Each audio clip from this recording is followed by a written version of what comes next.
Hello! Welcome to another edition of Unboxing Alice, the YouTube channel with that purple fox that unboxes things. She's over there. I'm, of course, Alice Frost, and today, as I mentioned in the last video, I will be continuing my Steam Deck saga by talking about desktop mode and emulation. In the last video, it was all about game mode, how it works, and how you navigate, and how you get from game to game, and not to mention all of the different ways you can customize each game individually. So in this video, we're going to focus mainly on the PC portion of the Steam Deck, and I will kind of make the case that if needed, this could be your PC, like your main or only PC. So we'll get going with that. But before we do, there were a couple of things I forgot to mention in the last video. Well, actually, one thing I forgot to mention and one thing I didn't know about. So I will let you know about that. The first one involves games, and specifically a game you should immediately play when you get the Steam Deck. I didn't bring it up because I completely forgot and it wasn't in my notes. But it is called Aperture Desk Job, and I will go back into my library. Am I saying library? I can't tell. Here we go. Aperture Desktop. I'm not going to run it right now, but just so you know what it looks like, it was created by Valve, and the sole purpose of this game is to introduce you to the Steam Deck, as in the hardware and the buttons. It has a very cute story. It's really, really funny, and I believe it's kind of in the vein of the Portal series, if you have played that. I still haven't finished Portal 1, so I have a ways to go with those two games, but it's really funny. It's unfortunately really short, but the entire game is built on teaching you how to use the many, many Steam Deck buttons. So I should have said this before, and I did add it in the description for the last video, but I'll go ahead and say it now. This is the first game you should play. And in case you're wondering, it is free. So yeah, no extra payments. It is not that big of a game. It's not going to take up a ton of space. But yeah, this should definitely be the first game you play when you get your Steam Deck. The second thing I believe I did mention, but I was a bit off, I suppose, with regarding MMOs. I did tell you that virtually none of them are going to run if you don't have Windows. And that's for the most part true, but there are some that actually do. And I was kind of perusing the Steam Deck subreddit, and someone asked, hey, I'm a big fan of MMOs. Which ones run on the deck without Windows? If you don't need to install Windows, don't, honestly. And a lot of people brought up Guild Wars 2, as well as I believe Final Fantasy 14. I am not big on subscription services. I have some friends that play Final Fantasy, but I don't do subscriptions. So I'm not going to jump into that one. But Guild Wars 2 is nothing like that. It's been around for, I want to say, at least a decade because I played it in college. And I actually enjoyed it when I played it in college, and I don't really know why I stopped playing. It might have been because I, started playing with a lot of my friends online, and they didn't play MMOs, so it might have just kind of fallen off for me. But I've been wanting to get back into it, and when I read that it could run on the Steam Deck, I was like, ooh. And I'll try to do a little bit of gameplay. I'll try and record some and add it in editing. But it does run. It runs pretty well, actually. I will be upfront. There was one hard crash, and I had to hold down the power button here. Where is he? Over here. To hard reset the Steam Deck. But that only happened once, and after that, it's run fine. It really has.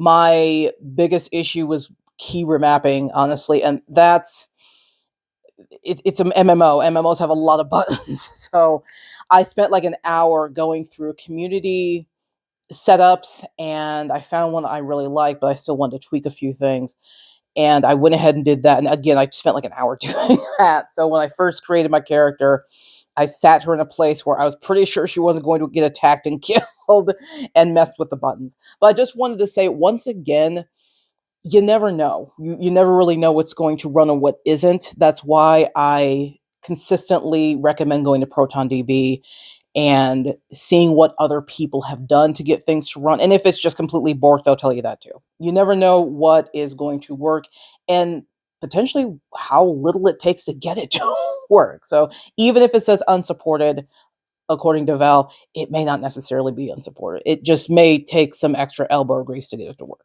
So that's all I wanted to say regarding game mode. Let's go ahead and jump into desktop mode. So I'll get back out of Aperture Desk Job. Again, not going to run the game. I just wanted to show you what it looked like. To get to desktop mode, hit the Steam button, go all the way down to power, go down to switch to desktop, and it'll do it for you. Go ahead and wait for that to do that thing here. And there you go. We are now in desktop mode. When you first get the deck, it's going to have a generic Steam Deck logo on there. I, of course, did not want to keep that. I want my Alyss. So I went ahead and put this adorable GIF on there. This is created by Bluesagi on Fur Affinity. I have one for my character Lunar as well. And I actually didn't do anything to get the animation to work. I just set it as a desktop. And to do that, I'm going to go ahead and utilize this mouse. I don't know if you can see the mouse is right there. I'm going to go ahead and utilize the mouse. But you just right click, desktop and wallpaper, and then in here you go and pick your wallpaper. And there it is. That's what I did. You just click apply. I'm not going to click it now because I didn't change anything. And then OK, and you have set your desktop background. So looking at this thing, it will probably look pretty familiar to those of you, especially those of you who are Windows users. When it comes to Mac and Apple and all of that, I don't have an Apple anything. So, well, I have an Apple iPad that I use for work, but I don't use it as often as I really need to. So I'm still not super familiar with Apple. So maybe this looks familiar to you, maybe it doesn't. But for many Windows users, it's going to. And again, this is where the PC part comes in when it comes to the Steam Deck. This is a full PC. You're looking at something that does pretty much everything that your desktop or your laptop will do. I'll go ahead and give you a bit of a tour, starting with this button here. And before I do that, as you see, I am using this mouse. You can also use this trackpad to move around. Works fairly well. My issue is when you try to click and drag, you can only drag so far. Well, this thing doesn't want to click and drag, but whatever. If you want to click and drag something, like if you're trying to take something from one folder into another, you're kind of limited by the trackpad. So that's kind of the one disadvantage. The other issue for me is there's no right click. This doesn't do anything over here. There is a way to set that up, I believe, in like game mode. You can kind of remap some of the keys for desktop mode. I haven't done that yet, so it's not an option for me, but it can be changed. But for the most part, the trackpad is fine. It works great. But I hate the keyboard so much. I hate this keyboard more than life itself. SteamX will bring the keyboard up, or it should bring the keyboard. There you go. It takes a bit sometimes. And it's just a matter of typing stuff and then, hit Steam and it goes away. So it's more responsive than it used to be, but typing like that is a pain in the butt. I'm not going to lie. It's something that seems to be universally hated by a lot of Steam Deck owners. So if I were you and you are planning on using this as a PC, I would strongly suggest getting a keyboard. That's what this is. This is one of the foldable keyboards, I think by like ProtoArch or whatever. I'll go into this more in depth when I do the accessories. And I love this one in particular because I open it up and I can type things instantly and then close it back up and now it's off. So that's something I've brought this out during some of my games. Most games I play do not require a keyboard, but if you're starting a new game or you're trying to save a game, they'll ask you to name your file. Or if I'm playing The Sims or heck, Guild Wars 2, I need to name my sim or name my Guild Wars character respectively. So I will pop this open, flip it open, type stuff, flip it back, close, and then I'm done. But if you're going to be using desktop mode for extended periods, I would strongly recommend you get a keyboard. It does not have to be a flip keyboard like this. It can be one of the, I think it's called 60% keyboards. It can be a full-size keyboard. It doesn't really matter. Just, I strongly suggest you get a keyboard. And I would really recommend a mouse as well. The trackpad works pretty well as a mouse in its own right. So now I'll kind of lead you around. This is basically your start menu. Again, if you are familiar with Windows, that's what this Steam logo button is. And all of your applications are here and they're sorted by education, your games. Within your games, you have your Steam games as well. But there are other non-Steam games in there. You have your graphics, or what they would consider graphics applications. So you've got some of these, I don't know what they are. Gwenview, LibreOffice, Draw, Ocular. I think I've vaguely heard of that one. Here's your internet. I still use Chrome, but Firefox does work just fine on the deck if you prefer that. And if you have any other internet whatevers that you use, you can always test them out. But Firefox and Chrome do work. No idea if Edge works, but I don't know many people that use Edge. Or, well, it comes with Windows, but heck, it's on my desktop and I don't use it. Here's your multimedia. It's your office stuff. It's really nicely organized here on the side, and your settings are also down here. And these are your, all your system requirements. For system, it also includes some of your other downloads, just things that kind of help run other things, like Dolphin, which I will get to, is where you install your apps and things like that. So again, settings is also here. Okay, that took forever. But here you just, I'm not going to go through all your settings, but you can play around with them. Everything from your, background, which I kind of gave you a shorthand. If you right click, you can go, fix your wall, change your wallpaper and all of that. Here's where you can also add widgets and panels and things like that. Accessibility, different, logging in and out different users, firewalls. Although I don't think firewalls really do much. And that's the thing with this, that you don't really need an antivirus or anything like that for this. Like, I don't even have Malwarebytes installed. I've searched around and it isn't really something you'll need for this, so you don't have to worry about that. But you can just scroll here, see what you want to mess with. I will point out, where is he? No, I can't find him. Setup, start, display. There we go. So I will try and put a video up of me changing the display so that it appears on a monitor. For many people who want this to be a full PC, you're going to take a look at this and say, no, it's no, because I'm not doing all of my work on a 7-inch screen. You don't have to. You absolutely don't have to. You can very easily connect this to any kind of monitor or TV. In my demo video, if I put it up here, I use a TV. It's what I use for my monitor for my desktop, but it is technically a TV. But it's a matter of just coming in here and, this says built-in screen. There'll be something else here that says, whatever you're connecting it to. And it's just a matter of enabling the one you're connecting to and, unenabling the built-in screen. To connect it, you will just need some type of hub or dock. I'm using the JSOX dock. And if you look right here, I'm going to see if I can hold this without dropping it. This right here is the HDMI port. There are a few other docks and USB hubs that have, I can't remember what it's called, but it's a way to enable it so you can look at more than one monitor at once.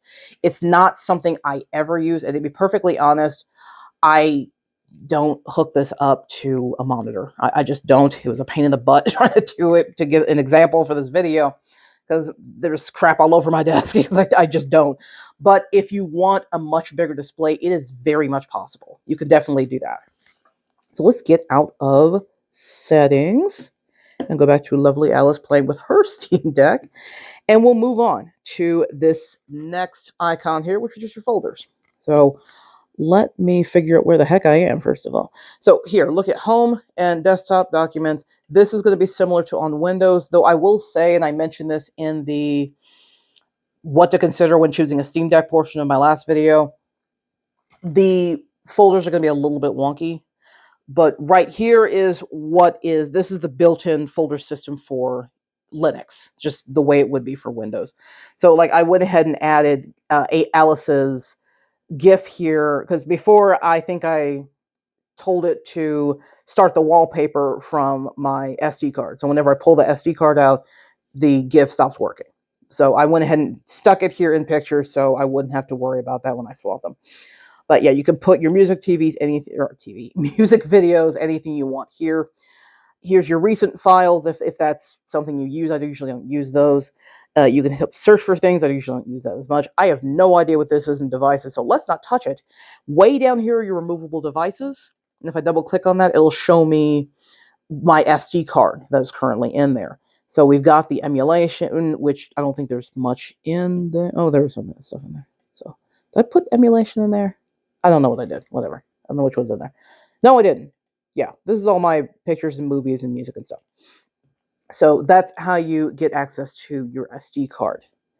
Let's get out of that and let's go to Discover. And this is super important. The Discover Store is basically your app store for this operating system. So you would have, I think, just the Microsoft Store for Windows. I'm assuming you have some sort of Apple or App Store for, well, Apple. But Discover is where, there we go. I think I had it already up and I just minimized it. But this is where you would download any type of, oops, I'm putting my arm on this and I'm squishing it. There we go. This is where you download any type of app you may need. And again, these are in different categories. So with games, you've got categories within categories. You can go there and look for card games, puzzle games. I've never heard of most of these games, but you can download them and check them out and see what they do. Going through these apps, I'm going to point out a few that you will probably find very helpful if, again, you're trying to turn this into your main PC or your only PC or whatever you want to do. I just want to let you know that whatever you're doing on Windows can be done here for the most part. So let's say you are wanting something to do with like graphics, like messing around with pictures and things like that, or maybe even video. So you can come up here and you can search for things. Again, this is why I have a keyboard, so I don't have to bring up the whatchamacallit. So we'll go ahead and type in Krita, which I believe is kind of a, yeah, digital painting software. So it just pops right up. You go ahead and click install. I'm not going to do that right now because I don't need Krita. But that's something you could use if you are a person who likes to draw or like to paint or whatever it is.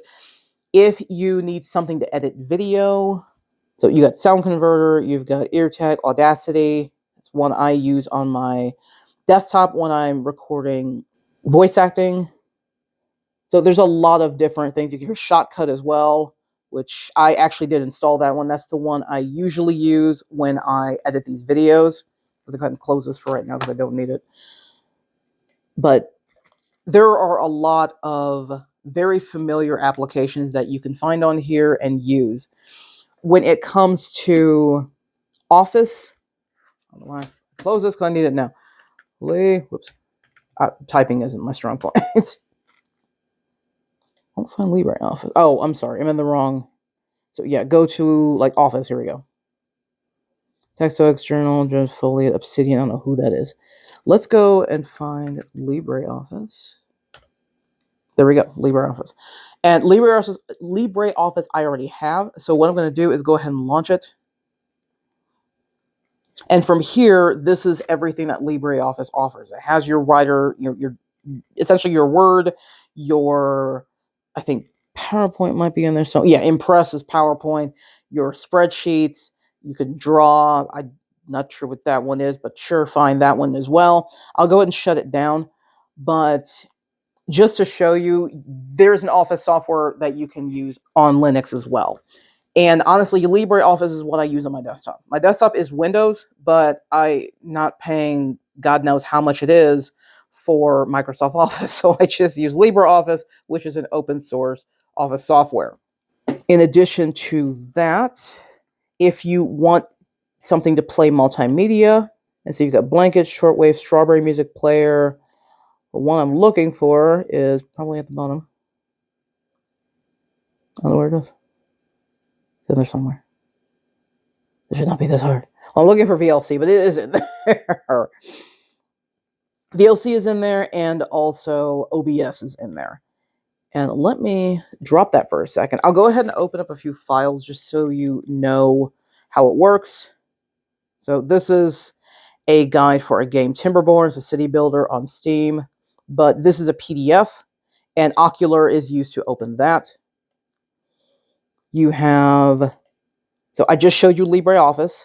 With their calc section, I opened up a spreadsheet. This is just a Druid spreadsheet on different animals you can change into, but you even have all of you.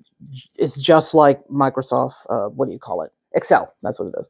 So you've got your glossaries, your skill indexes, all of the different tabs are shown, and you have full access to them. Go away. I thought I told you to go away. After that, we have Word, or their Word equivalent. This is by Species Traits for my key elementals, but I need to change that because I know what this group is called. But anyway, so I'm just showing you a Word document. It's pretty easy to edit. and uned, just like that. So again, if you, no, do not save. Make sure I didn't screw anything up. So again, if you need to do work on this, and I actually have, there have been a few days where what I would do for my work is I would remote into my work computer using Citrix. And it's a web page that I utilize. I just go there, type in username and password, and then tell it to launch. And there have been times where I would tell it to launch on my desktop, and it doesn't launch. And I do not know why. I never figured out what. Well, at one point it was because my antivirus was blocking everything. But there were some days where that wasn't the case, and it just would not launch. And so I was like, well, and if you can't get Citrix to work at home, you have to go in the office. It's like, okay, I don't want to go to the office. So what do? So I just brought the deck out and went through to the internet, which is going to be the next tab we talk about. Just found Citrix, logged in, and it worked perfectly fine. It's obviously going to be on a much smaller scale. It's a 7-inch screen as opposed to my, I think it's a 38-inch screen for my desktop. But it worked fine, and I was able to check my email and respond to people and type up a report I had to do. You can use this for work. I will probably be going to a couple appraisal courses, maybe in March or May of this year, and I'll be taking this with me because it's 4 days where I'll be away from the office, and we're super busy. So I will be taking this with me along with my mouse and keyboard. I may hook it up to the TV in the hotel. I don't know. It depends on how lazy I am. But my point being, I can take this away from home and I can fully do work on it.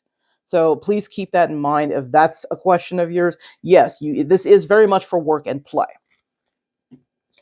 I will go ahead and launch a piece of music, just so you know how that works. This is VLC. This is what I couldn't find, but it does exist in the Discover store. Just there's too many things to sift through. But VLC is good for your music and your videos and things like that. This is a song from Ari-Galaxy, a furry composer. Really, really cool stuff. I really love their music. Let's just play for a tiny bit, just so you can get an idea of the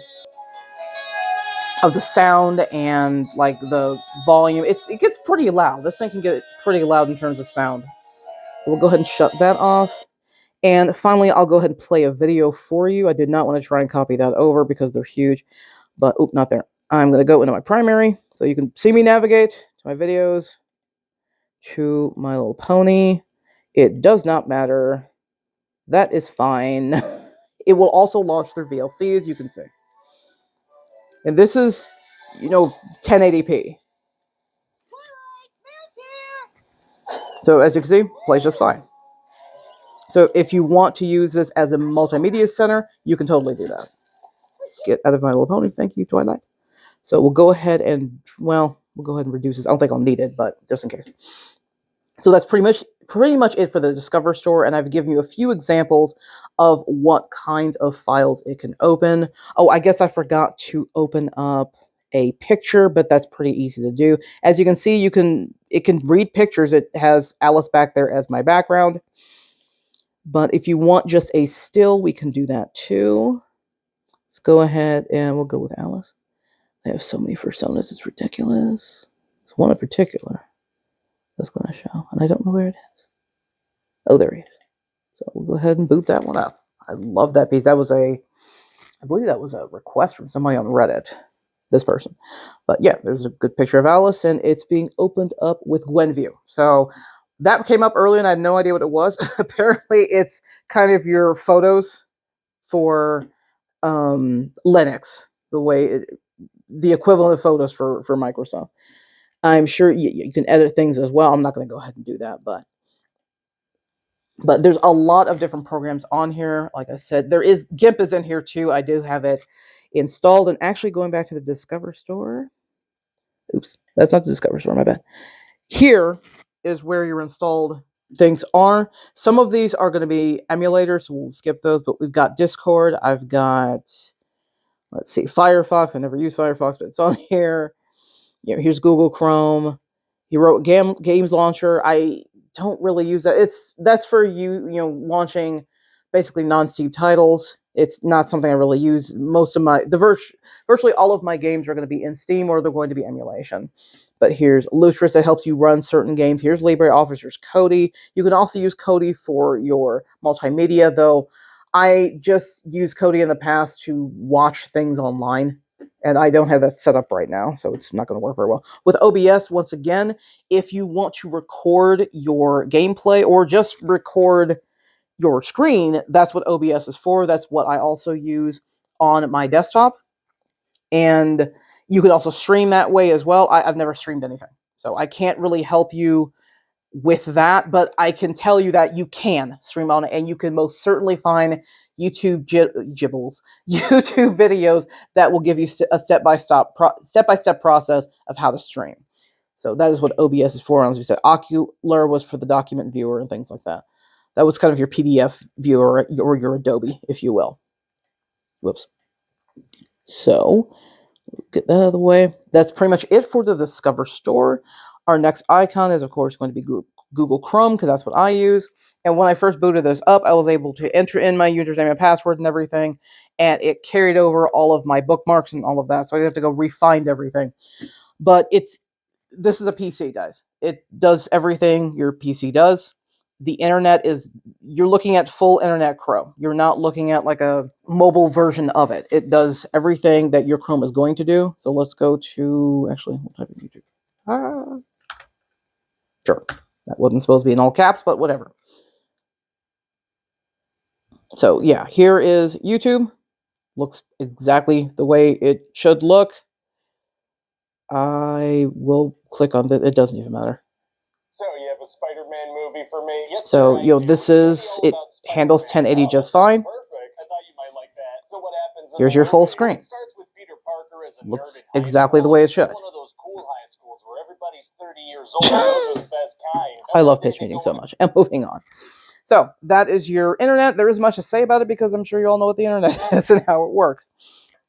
And this final is obviously the Steam logo. From here, you can access your Steam library and store and virtually anything else regarding Steam. I believe it does have to stay running in desktop mode to keep everything running fine. But other than that, you don't necessarily have to use it. It could just sit down there if you wanted to. But yeah, here's your library. As I said in the game mode video, I like the way that's organized a bit better, because it had like the different tabs on the top that had, things that were going on in the deck, and then your whole library, and then ones you've installed, your what do you call it? Your collections, which that was pretty much emulation, etc., and so forth. This is just a blob. It's just a blob of everything, but it does have a little bit of organization, as you can see, or you might not be able to see on the well. You can see on this. This says DOS, so those are all my DOS games. Some of them work, some of them don't.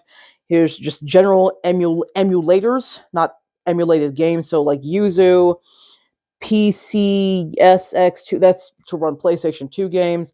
To run emulation, you're going to need Emulation Station, which is right here. But if you keep going down, here's my Game Boy Advance games, here's my Game Boy Color games, etc., and so forth.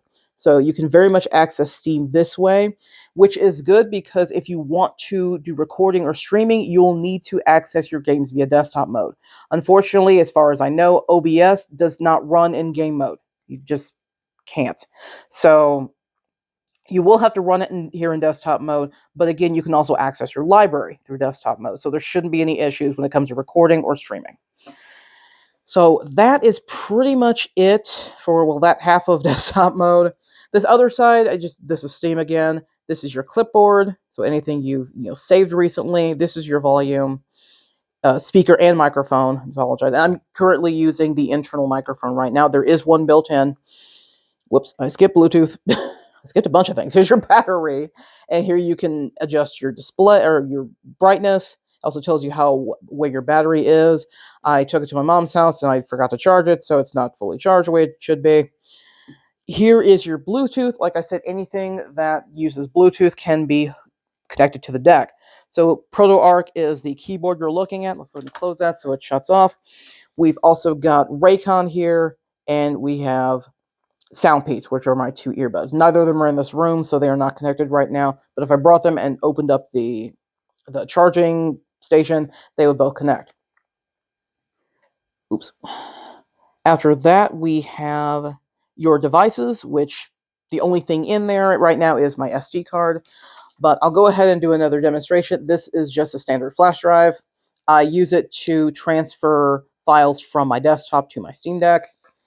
And if you just insert it in the USB 3 port here in the JSOX dock, it popped up right there. Sorry, my finger's in the way, but there it is. So it's really quick when it comes to installing and uninstalling devices. Like I said, if you want to go through the whole song and dance with the safely remove, you can. When it comes to the SD cards, you actually do not have to. I told you can hop swap them as long as they're not actively transferring something. Okay, go away. After that, you have, I'm not sure what that, oh, I guess tells me when caps lock is activated. That's actually nice to know. I will do that. There we go. It's off now, and that went away. Here's your Wi-Fi, which is very crappy in my dining room, apparently. But that's okay. I don't really need it. Well, I just showed you pitch meeting. Even with that crappy Wi-Fi, we were still able to navigate the internet, and we were still able to watch a bit of pitch meeting. And then this is very similar to, it's got your notifications, updates, all of that.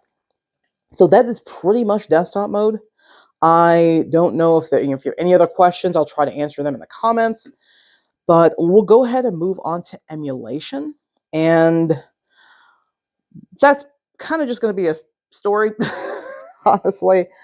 But I will say there are a few different ways to run emulation on the deck. And as I'm talking, let's go ahead and swap out the SD cards. The one in there had my music and my movies and everything else. And now I need the one that has my actual games. So when it came to emulation, I went ahead and just stuck with Emudeck. A lot of people were touting it. They were saying it was very, very beginner friendly, and that's what I wanted. I haven't emulated anything for probably a decade at this point. I did do a little bit of DOS games way back when, and I emulated, I think, the Game Boy Color at one point for like Pokemon games, and that was on my phone. But it's been a while, so I haven't done it in forever. I had no idea what I was doing. So what I did was I decided to go with Emudeck, and I found a really good video that will link in the description. He broke everything down really well, very simple process, and I was good to go. I'm not going to do a step-by-step process. There are, again, far better videos for that. But here is Emudeck. You install it through the Discover store. I just showed you that. All you do is press install, and you let the thing install it, and then you'll just run it. And I'm going to go ahead and boot it up. This is essentially where you can get all of your emulation software at once. This loves to update. I'm going to go ahead and do custom update just to show you how it goes. The YouTuber walked you through this. Chances are you're going to put your emulation on an SD card, so you would choose that. This is going to be for your Steam Deck, obviously. I have no idea what that is. These are all the emulators you can add. If you do not want all of them, you can unclick them. So now, whatever the heck Melon DS, I'm assuming that does 3DS stuff, now it's gone. It's not going to install. But that's not what we want. I'm not going to mess with anything. So continue. Updating, email, continue. For the rest of this is kind of all preference. So you can go through all of that, see, how things look. It'll show you the differences between stuff. Actually, I like that black better. So, your 3:2, 4:3, all your aspect ratios, all of that. So you just go through all of that. Go back. This really doesn't matter, just how Emulation Station is going to look. I really like the modern look, so I chose that. And you can also install homebrew games. Sure, fine, I don't know what those are. And finish. And so this is going to go ahead and complete my installation. Hopefully that won't take very long. But it was a very, very simple process.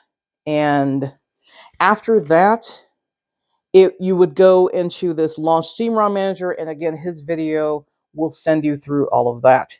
So I'm not going to go into that today. After you set up Emudeck, now you need to find your ROMs and your BIOS. And let's go into my removables. So here, when you install Emudeck, you'll get this emulation folder. From here, you're going to install all of your BIOS. So there should be, it's really kind of one BIOS file you're going to need per system. So you're going to need a BIOS file for PS2, a BIOS file for Game Boy Advance, etc. and so forth. Some systems will not require a BIOS file. You'll have to look them up and see. but you just put them in this area. They just all go plop right here. When it comes to the actual ROMs, this is where you will put those. And it'll obviously depend on what you're playing. So let's go. GBA is Game Boy Advance. So any ROM you find, and for the GBA ones, they end in .gba, so that's why they look like that. You'll just stick them in here. And obviously it will, you find the one you want, or the one that applies to the games you want, and stick them wherever. So let me see if I can find it. PS3, PS2. So PS2, if you have my PS2 games are here. It was really, really simple setting this up. I really can't stress that enough. And from there, you're pretty much set. You'll go through that Steam ROM manager, which I'm not going to do that today, but that's how you are able to tell the system what emulators you want to see. You don't want, you can turn a bunch of them off. Something you might want to do, especially you saw how many emulators there were when we went through setup. Chances are you're not going to use all of them, so there's kind of no point in having them show up in your library. So that's where you would choose all of that, and again, his video will go through all of that. But once you're done, you don't really need to use Emudeck anymore. It's kind of done. From there, you're going to return to game mode. So when we get there, I will show you where everything kind of is. Though I did mention this in game mode. I showed you where like the collection file folders were and everything like that. But my journey through emulation was interesting. Hello, Futurama. I love you so much. So I got Emudeck installed, and next I need to find the ROMs in the BIOS. And no matter where you go, no YouTuber is going to tell you how to find BIOS and ROMs. It's a very gray area in terms of legality, because you're essentially taking game files for free when you should be paying for this. And some of these games are so old they're practically public. Some of them are public domain, so you won't have any issues there. But for like the PS3 and things that are, yeah, there's that legality there, so you won't find. No one's going to just post, "Hey, I found my ROMs here," and I'm going to follow that. I'm not going to be telling you where I found my ROMs. What I will tell you is if you just Google or Firefox or whatever, if you search PlayStation 2 ROMs, PlayStation 2 BIOS, you will find what you need. I guarantee you will find it. So it is not difficult at all. It really isn't. But I originally started with DOS, and with the DOS games, I actually went through a torrent, something else I haven't used in over a decade. The torrent I found had a ton of DOS games, but the torrent file in itself was 500 gigabytes, which I didn't have that much space on my desktop. So I couldn't download all of that. Luckily, it downloaded the ones I actually cared about first, and then I just told it to stop. With DOS, it's a little iffy. Some of the games have worked, some of the games have not. It just kind of depends. It's just such an old system. But I did get some games to work, like Amazon Trial I got to launch. With my biggest issue, I think, is kind of the buttons and it finding your mouse and all of that. So that's something I will need to work on a bit more. I'm not going to launch any of those because it's kind of a mess. But I got very frustrated with DOS because at the time none of them were working. So I was like, well, I'll just try something different. In the walkthrough that I will link, he started with Game Boy Advance. And so I was like, well, I'm just going to do what he did. So I just picked a bunch of Game Boy Advance games, some Pokemon games. I'll go ahead and click on that. There were far more games than this in there, but I went ahead and downloaded those, put them in the BIOS file, or we'll put the ROMs in the ROMs file and put the one BIOS in the BIOS file folder. And I launched them, and they launched perfectly fine. And I'm going to go ahead and pick, it doesn't matter. It's Pokemon Fire Red. Keep in mind, this thing thinks you're playing on a Game Boy, so that's kind of how the buttons are going to correspond. I believe this is start. Yes. So some of these buttons might feel kind of backwards, but so press start. This is your forward button. I guess B is now. We're not going to play this game, but I'm just showing you that it works. And so now we can go back and exit the game. Oops. Or not, because I pressed the wrong button. There we go. So I installed a bunch of Game Boy Advance games, and I was just running all of them, and they all worked just fine. It was really great. I did realize that I don't think I had a Game Boy. I'm not sure I actually have this because I grabbed way more games than this. And with the exception of Fire Red, I didn't actually own any of the games you say. I never played any of them. There were a bunch of other games I've since deleted because I'm not going to play them. But I hadn't played any of these games, and that's why I realized I don't think I owned a Game Boy Advance. So let's try a different system, something I know I did play. So we'll go down to Game Boy Color because I know for darn sure I played that. This Goofy Hamtaro game, I totally owned that game, and we'll go ahead and launch that. Harvest Moon, I did not own, but I know it has gotten a lot of praise over probably at least a decade at this point. So I just went ahead and installed that. I just wanted to see how it worked. But we'll go ahead and go with Hamtaro. Oh, right. The buttons are weird and backwards. To move around in this game, it's just the D-pad. I think you can, yeah, you can use the joystick too, but the D-pad for me is easier. So I'm gonna stand on this guy's head. He's gonna get really mad.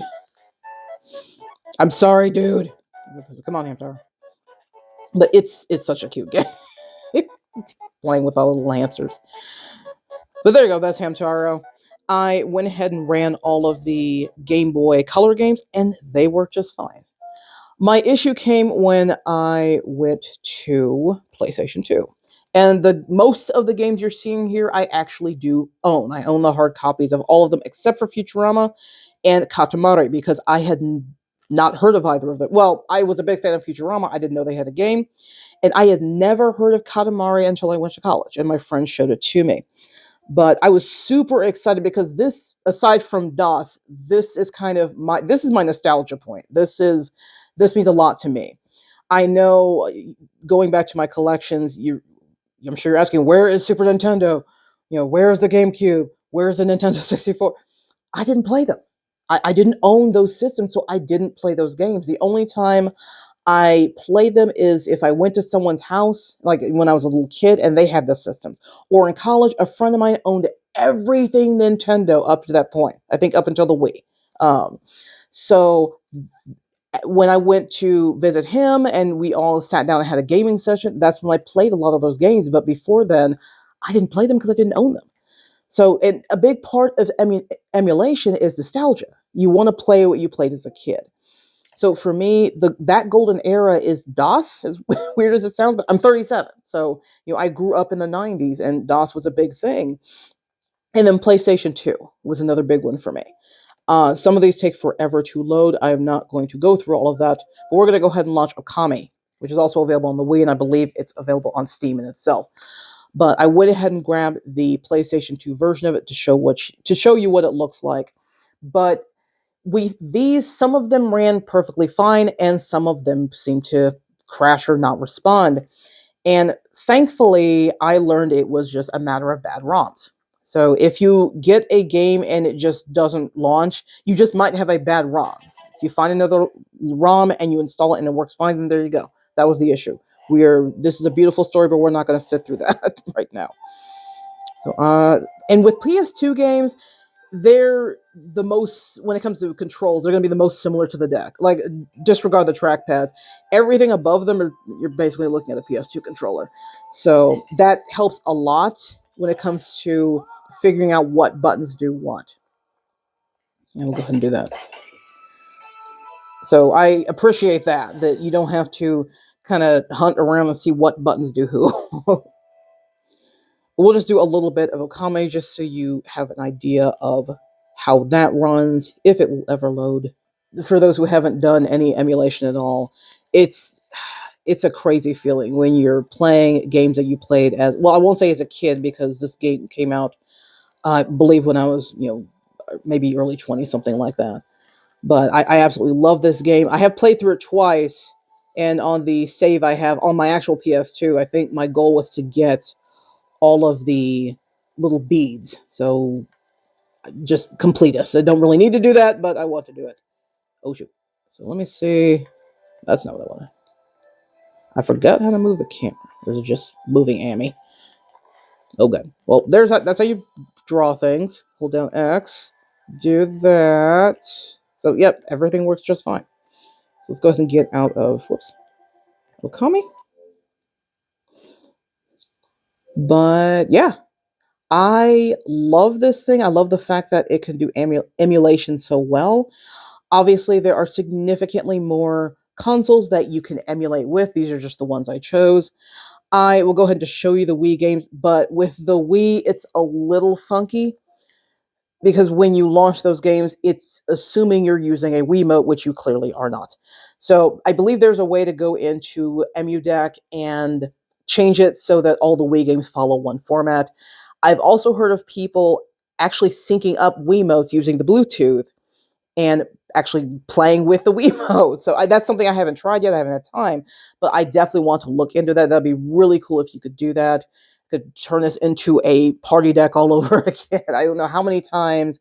I don't know if WarioWare's in here, if I could even find it. No, it is WarioWare's. This is a game I would take to our anime parties all the time in undergrad because one of the mini games allows up to 16 people. So, everybody could play at once. But, I just love what the deck can do in terms of emulation. And like I've run all of these games, all of them do run fine. It's again just a controller issue. Didn't freaking know Oregon Trail was on the the Wii. I had to grab that because I saw that. I have so many Avatar games. And when I originally got my Wii, I actually hadn't seen Avatar. I believe I told you guys when I unboxed the Avatar pins, I watched Avatar, so I knew what the pins were all about. So when all of these Wii games came out, I had never seen Avatar, but I wanted to check these out after the fact because now I have seen the show and I really like it. But that's kind of it when it comes to emulation. If you have any questions about that, go ahead and drop those in the comments. But yeah, this is still a really long video. Oh my god. But that's okay. I covered two different topics. I hope you guys enjoyed this video. Again, let me know if you have any questions regarding desktop mode or emulation mode. I'm sure there were a billion things I forgot because I'm not as organized as I think I am, but that's okay. So you guys know the drill. If you like what I do, like, subscribe, hit the bell for notifications. The final Steam Deck video will be all about accessories. So like this keyboard, this mouse, not the mouse pad, that's didn't buy that specifically for the deck, but the keyboard, the mouse pad, the dock that the deck is sitting in, the protective case, all of that will be covered in the next video. Since it doesn't really require us looking at the deck itself, like I'll probably have the deck to show you how it fits into things and all of that. It won't be on because we won't need it to be on. So I'm going to try and do that video in suit. We'll see how that goes. Try to maneuver all these really, really tiny things like SD cards with my paws. So you can laugh at me as I do that. But that is going to be the final Steam Deck video. I should be able to get through all the accessories in one video. But until then, yeah, things have been busy. March is going to be busier. And that includes Gateway Fur Meet in the St. Louis area, specifically, I think it's Maryland Heights, and I will be attending that. But for now, I'm going to try and edit this video. I go back to work tomorrow. We were off today. It's President's Day. I love being a state worker. I really do. But until next time, hope everyone is staying happy and healthy and productive, or don't be productive. I'm not your mom. I can't tell you what to do. But until next time, I will see you. So have a good afternoon. I don't know how to wave. We'll do this.